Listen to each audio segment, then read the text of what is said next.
Bonjour et bienvenue à mon vlog de mon voyage à Kota situé au Rajasthan. Le Rajasthan étant le plus grand état de l'Inde, il y a toujours un endroit ou un autre qui reste inexploré. Ainsi, pour cette fois, nous avons choisi la ville de Kota. Nous sommes partis en 23h30 car la distance était assez grande, environ 500 km. Nous avons fait quelques pauses en cours de route. Nous y sommes arrivés 1 heure après le lever du soleil. Nous sommes d'abord allés dans un parc, plus précisément au parc CV, après lequel nous avons commencé à chercher des lieux touristiques ouverts sitôt le matin. Nous avons dégusté de délicieuses kachori en chemin. Ensuite, nous avons visité un magnifique temple de Gaudanitai, l'ISKCON, où nous avons assisté à l'arti du matin. L'ambiance était très calme et apaisante. Et il y avait aussi un joli jardin. Puis, nous avons visité le temple de Garadia Mahadev situé sur la rive de la rivière Chambal. Cet endroit est également appelé le Grand Canyon de Kota. Des billets individuels sont nécessaires car la zone est une réserve animale. Il faut descendre par un chemin difficile pour atteindre le temple ancien.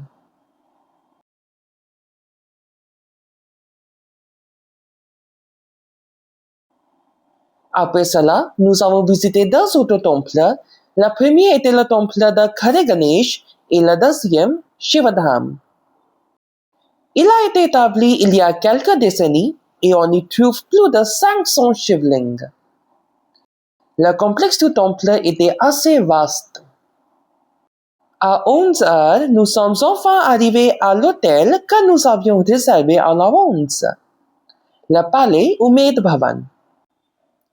Construit par son Altesse le Maharaj Sir Umed Singh le deuxième de Kota en 1902.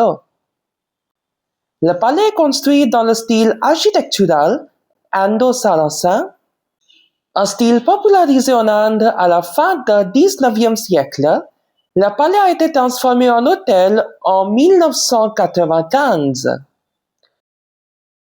et il est actuellement géré par la famille royale de Kota. D'abord, nous avons pris un brunch, puis nous sommes allés dans nos chambres. Elles étaient très élégantes et spacieuses. Comme toujours, nous en avons pris 2.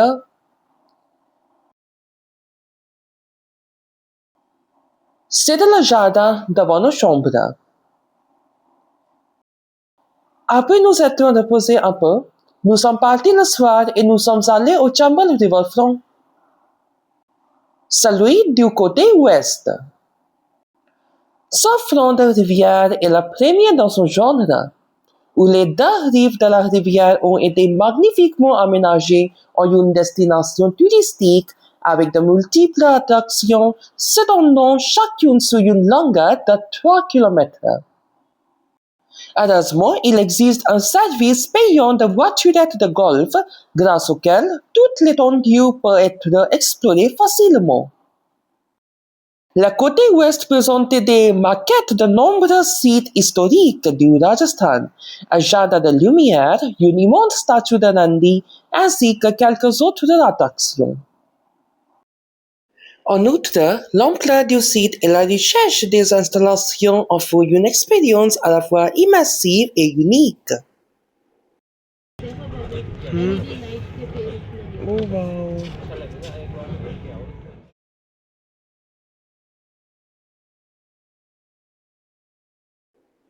On ne peut qu'apprécier grandement cette vision, qui aurait pensé que les fronts de rivière pourraient être transformés à ce point. Ensuite, nous avons visité un restaurant pour déguster du dal bati churma, après quoi nous sommes retournés à l'hôtel qui était magnifique grâce à l'éclairage. Je me suis rapidement changé, j'ai lu des livres, puis je me suis endormi.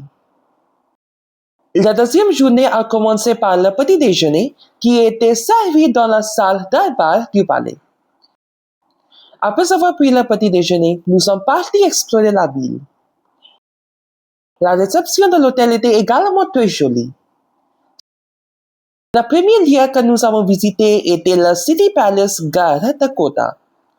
À l'entrée, il y avait une magnifique peinture de la déesse Durga et une idole de Ganesh, suivie de plusieurs salles du musée contenant un grand nombre d'objets anciens, de peintures, d'artefacts, etc. Nous avons également acheté quelques souvenirs. Une autre salle abritait de nombreuses armes ainsi que des animaux conservés par taxidermie. La vue depuis le dernier étage était très belle. Nous pouvions voir tout le Chambal Riverfront. De plus, la pollution était très faible, ce qui faisait que le ciel bleu ajoutait un charme particulier à la vue. Il y avait aussi un temple de Bajanath, celui de style Pushti Marg.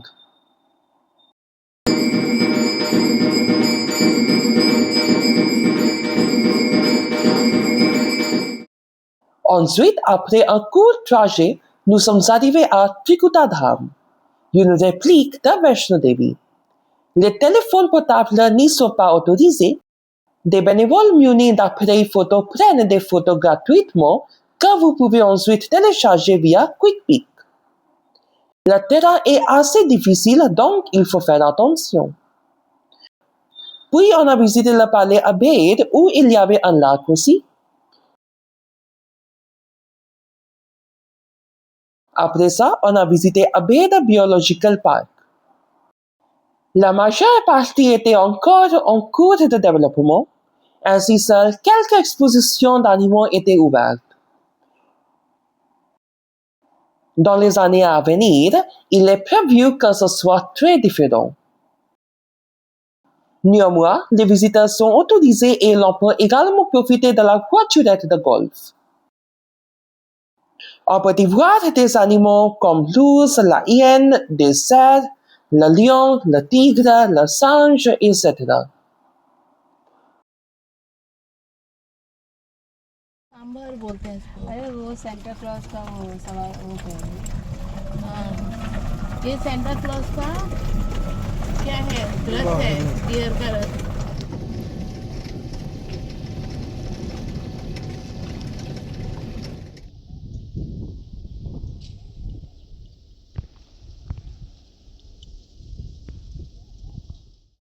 Nous avons déjeuné dans un restaurant après la visite. Après cela, nous avons visité le City Park, l'un des sites touristiques les plus célèbres de Kota. Un immense jardin avec un grand nombre d'attractions. La zone est immense, donc nous avons de nouveau pris une voiturette de golf. On peut s'arrêter quand on veut et on a lieu pour une durée de 2 heures. Il y avait également la possibilité de visiter tout le parc en bateau. Un autre billet est nécessaire pour cela. Le trajet dure environ 10 à 15 minutes. Le parc possède une beauté naturelle remarquable et il est très bien entretenu.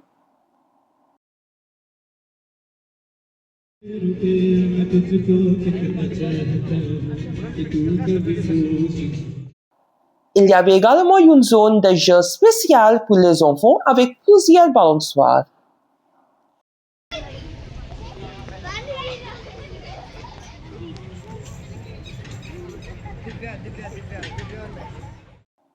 La visite était assez confortable grâce à la voiturette.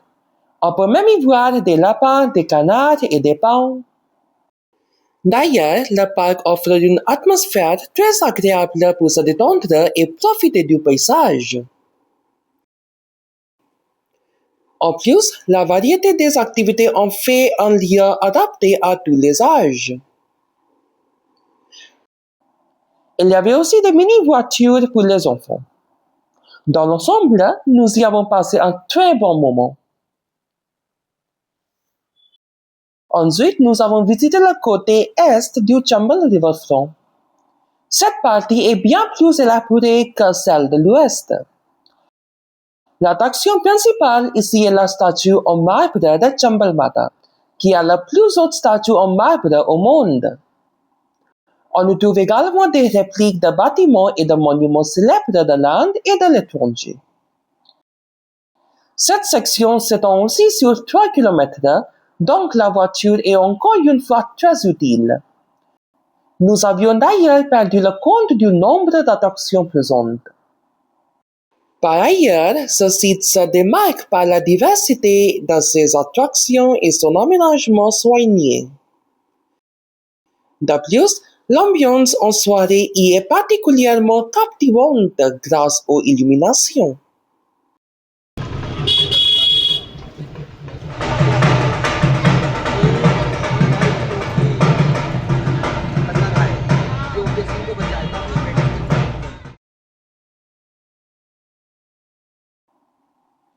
Il y avait un magnifique jardin avec les statues du Dashavatar, ainsi que quelques temples anciens intégrés harmonieusement dans le fond de rivière.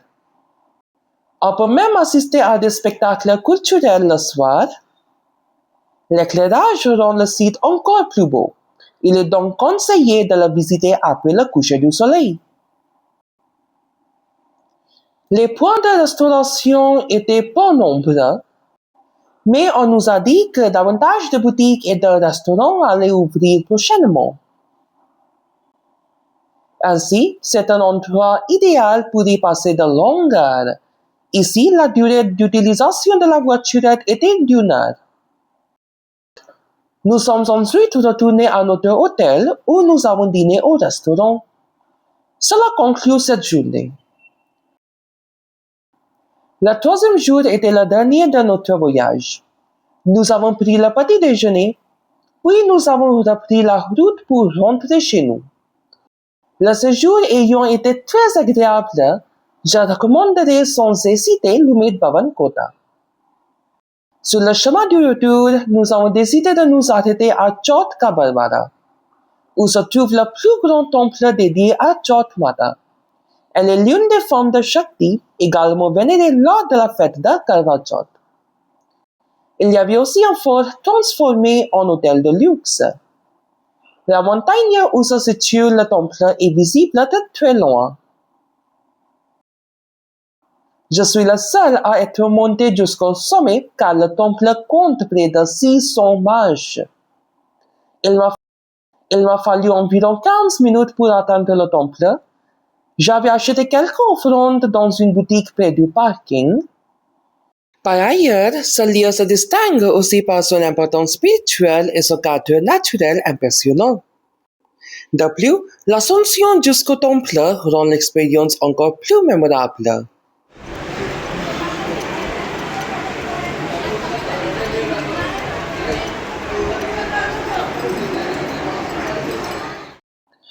Il y avait également de petits temples tout au long du chemin.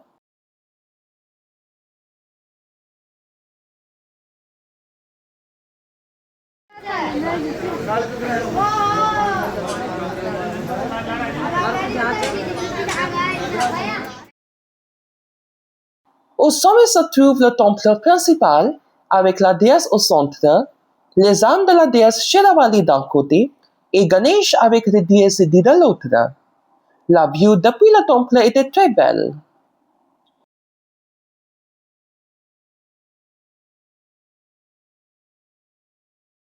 La descente était assez facile, je l'ai faite en seulement 5 minutes. Ensuite, nous sommes remontés dans la voiture et avons poursuivi notre projet. Nous nous sommes arrêtés brièvement dans une aire de restauration sur la NE4 pour le déjeuner. Nous aurions pu arriver un peu plus tôt, mais un incendie s'était déclaré dans l'un des tunnels, ce qui a bloqué la route pendant environ 30 minutes avant que tout ne redevienne normal.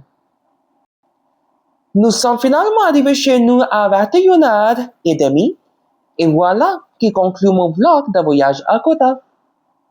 Ça c'est tout pour ce vlog. Veuillez rester connecté avec ma chaîne de YouTube, Learn from Jodhanubhav. Au revoir.